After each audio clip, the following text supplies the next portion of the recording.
नमस्कार, आप देख रहे हैं न्यूज 18 का डिजिटल प्लेटफॉर्म। मैं हूं आपके साथ सृष्टि शेखर। केंद्र सरकार के कर्मचारियों और पेंशनर्स के लिए इस समय दो बड़ी खबरें चर्चा का विषय बनी हुई है।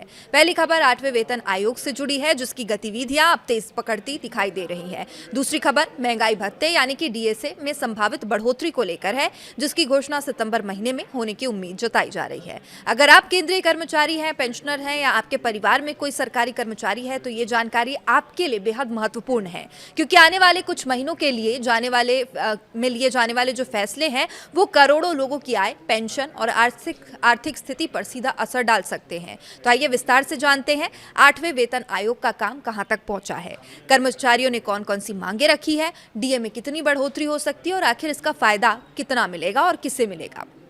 सबसे पहले बात करते हैं 8वें वेतन आयोग की। आयोग के गठन को लगभग 8 महीने पूरे हो चुके हैं। सरकार ने इस आयोग को केंद्रीय कर्मचारियों और पेंशनर्स के वेतन भत्तों और पेंशन व्यवस्था की समीक्षा करने की जिम्मेदारी सौंपी है। आयोग का अपनी अंतिम सिफारिशें सरकार को सौंपने के लिए 10 महीने का समय और मिला हुआ है। हालांकि आयोग ने अभी तक अपनी अंतिम रिपोर्ट तैयार नहीं की है, लेकिन इसके लिए जरूरी प्रक्रियाएं भी जारी है लगातार। और आयोग देश भर के कर्मचारियों, पेंशनर्स और विभिन्न संगठनों से सुझाव और मांगे जुटा रहा था। इसके लिए 15 जून 2026 को अंतिम तारीख निर्धारित की गई थी, जो अब समाप्त हो चुकी है। इसका मतलब है कि अब आयोग के पास विभिन्न कर्मचारी संगठनों, यूनियंस और हितधारकों द्वारा भेजे गए सुझावों का बड़ा डेटाबेस मौजूद है, जिसके आधार पर आगे की सिफारिशें तैयार की जाएंगी। अब सवाल यह है कि कर्मचारियों ने आयोग के सामने कौन कौन सी अपनी प्रमुख मांगे रखी है। तो सबसे बड़ी मांग है न्यूनतम बेसिक सैलरी बढ़ाने की मांग। कर्मचारियों का कहना है कि पिछले कुछ सालों में महंगाई लगातार बढ़ी है, जीवन यापन की लागत भी काफी बढ़ चुकी है, इजाफा हुआ है। ऐसे में मौजूदा वेतन संरचना को संशोधित करने की जरूरत है। इसके अलावा फिटमेंट फैक्टर को लेकर भी बड़ी चर्चा चल रही है। कर्मचारी संगठनों का मानना है कि यदि फिटमेंट फैक्टर को बेहतर बनाया जाता है तो कर्मचारियों की बेसिक सैलरी में उल्लेखनीय वृद्धि हो सकती है, और यही वजह है फिटमेंट फैक्टर इस बार की सबसे महत्वपूर्ण मांगों में शामिल है। पेंशनर्स ने भी आयोग के सामने अपनी चिंताएं रखी है। उनकी मांग है कि पेंशन व्यवस्था को और मजबूत बनाया जाए, ताकि सेवानिवृत्ति के बाद आर्थिक सुरक्षा सुनिश्चित की जा सके। और एक और बड़ा मुद्दा पुरानी पेंशन योजना यानी कि ओपीएस का है। देश भर के कई कर्मचारी संगठन लगातार पुरानी पेंशन योजना को बहाल करने की मांग कर रहे हैं। कहीं कुछ संगठनों ने राष्ट्रीय पेंशन प्रणाली यानी कि एनपीएस और यूनिफाइड पेंशन स्कीम यानी यूपीएस की समीक्षा करने की मांग भी आयोग के सामने रखी है। इसके अलावा मकान किराया भत्ता यानी एचआरए, जोखिम भत्ता, बोनस, चिकित्सा सुविधाएं और अवकाश संबंधी लाभों को बेहतर बनाने की मांग भी जोर शोर से इस बार उठाई गई है। अब बात करते हैं महंगाई भत्ते की यानी डीए की।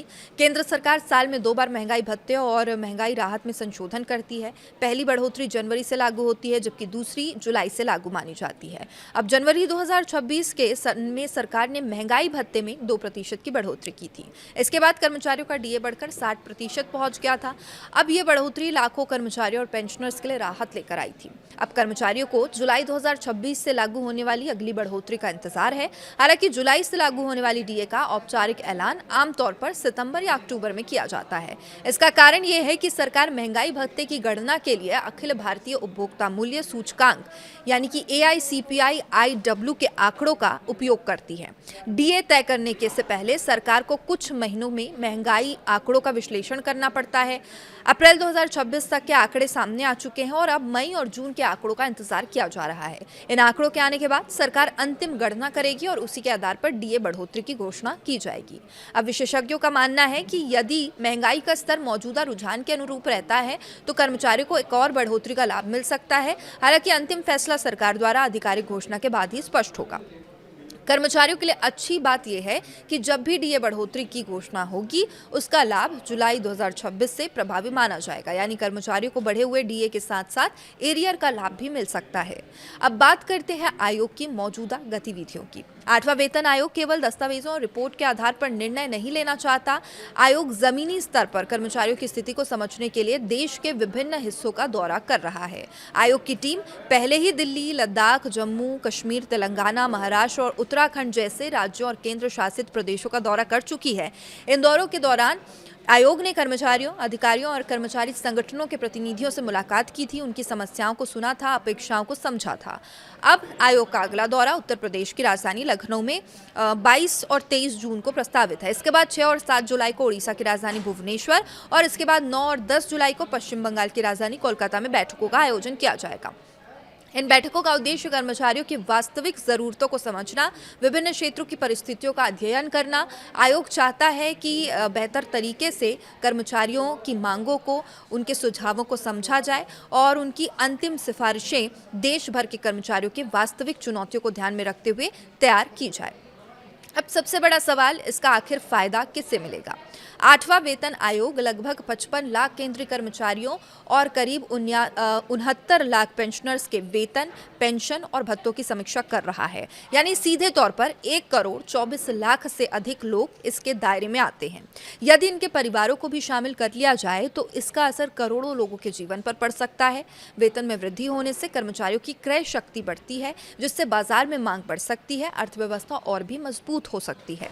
पेंशनर्स के लिए भी ये आयोग बेहद अहम साबित हो सकता है। पेंशन में सुधार और महंगाई राहत में वृद्धि से उनकी आर्थिक स्थिति बेहतर हो सकती है। बढ़ती महंगाई के प्रभाव को कम करने में मदद मिल सकती है।